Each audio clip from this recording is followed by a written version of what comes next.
Welcome to Try Fitness. This is Sally. So I'm hoping you all had a moment or a time to do the warm-up and mobilising section, shall we say, of Chair Pilates. What I also want to say as well, within the warm-up, or what we're going to do next, work to your own ability. There might be some areas that you will be restricted, whether it's touching your hamstrings, a certain range of movement, and make sure you work within that range of movement. Also as well, one of the reasons why Sally wanted me to put this together, she has her own long-term conditions. She have, well, you can tell yourself, Sally, so why did you want to do some of this? I have osteoarthritis, particularly in my feet, and increasing the exercise that relies upon me using my feet is proving to be uncomfortable.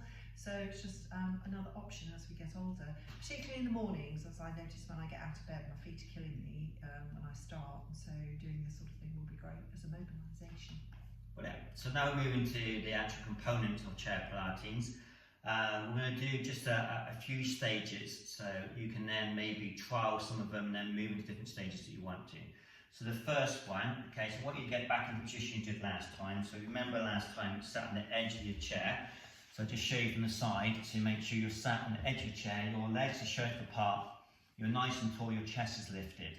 You want your tailbone working towards the edge of the chair. So when we do that little spinal correction, so you're just going to go down into that wave, find the centre point. Might take a couple of times to find it.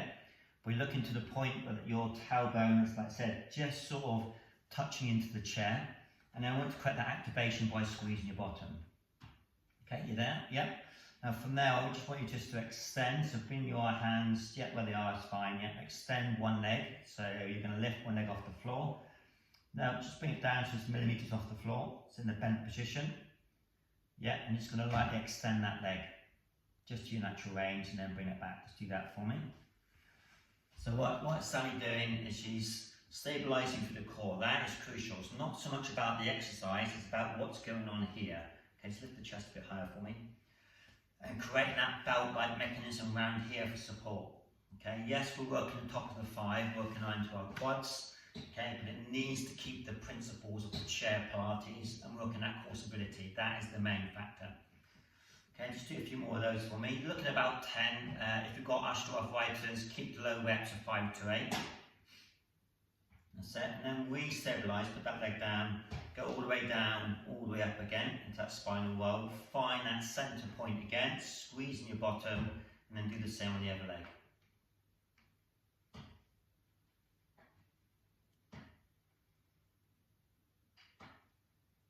That's it, excellent.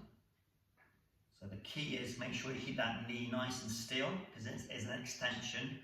Okay, there are other moves we're going to look into in a second, but this is a Chair Pilates extension. Okay, brilliant. Okay, I'm going to move into the next exercise. It's just simply a straight leg lift. So just want you to extend one leg.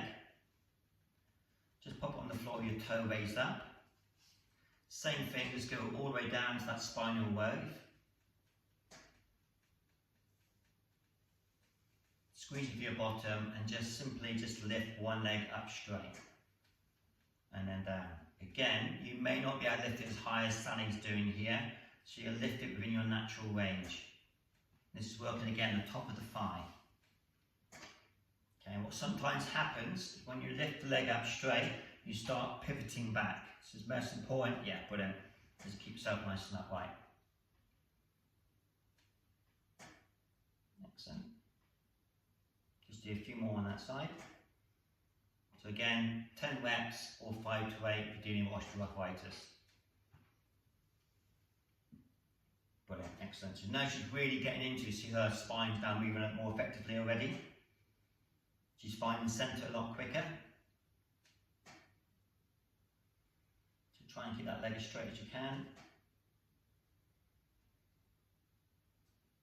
Now later through the programme, there is lots of adaptations you can do. You can hold it for a few seconds. You can add bands to it and things like that. But at the moment, we're just going to give you the foundation of Chair Pilates and some of the exercises that I deliver for a local charity called St. John's Charity. Brilliant. Okay, and from there, okay, I want you to just stand up for me. Okay, come over to this chair here and then position yourself. Just bring this chair forward a little bit. Yeah, the back of the chair. I just want to see from the side as well. So take your legs a little bit wider. Okay, a tiny bit wider again. So we're going into what's called a plie squat. Yeah, turn your toes pointing out. That's it. Okay, and I'm going to show you from here. So plie squat turns like so. And it's all about the hips. That's why I've got side to the side. So your hips are first. So you stick your bottom out a little bit, turn into what's called anterior tilt, and slowly bring yourself down into a plie squat. That's it, and then bring yourself up. Why plie squat? It's because your legs are nice and wide, so it distributes the load and takes the pressure off. So when you go into a narrow squat, if you haven't got the range of movement, plie squat is a really good one to do. Just take your legs a bit wider for me. Yeah, that's it. Brilliant. That's it. So you can see clearly from the spine, yeah, she's keeping herself upright, so there's no pivoting, tilting forwards. Okay, she's stabilising through her core again, and she's working a little bit abductors into it in her thigh as well. Okay, let's do 2 more. There's always 2 more. There's always 2 more, yes. That's a regular thing in my classes, I'm afraid. Okay, and then from there we're going to go into light calf raises. So you're going to go up onto your toes and then slowly come down. So why I say this one, it's almost like a toe raise. So as you raise up onto your toes, you're going to roll back down in 3. So you're going to come up in 2, 1, 2. And you're going to come down in 3, 1, 2, 3. In that action. So it creates a bit of a rolling. That rolling action helps the fasciates in your feet, but also lengthens through the Achilles as well. It gives it a bit of stability. And what you can do as an option, adaptation, you can bring that leg into the middle, yeah, and do a one-legged version as well, which will obviously support of the chair as you go up. So roll up and then roll back down on one leg if you wanted to. But we're going to keep it with 2. Yeah, so all you're trying to, this is very common in classes. You give someone the harder option, they always want to step to the harder option. Right, but we're going to keep with the main background first. Excellent. Okay, just do 2 more. The famous 2 more. The famous 2 more. Okay, so in this session we started strengthening for our quads, we started working into the inner part of our thigh, and now we're starting to put some strength work, conditioning work into our calves. These are all muscle groups we use for the simplistic thing, which we're going to show in the next steps of sitting down and standing up.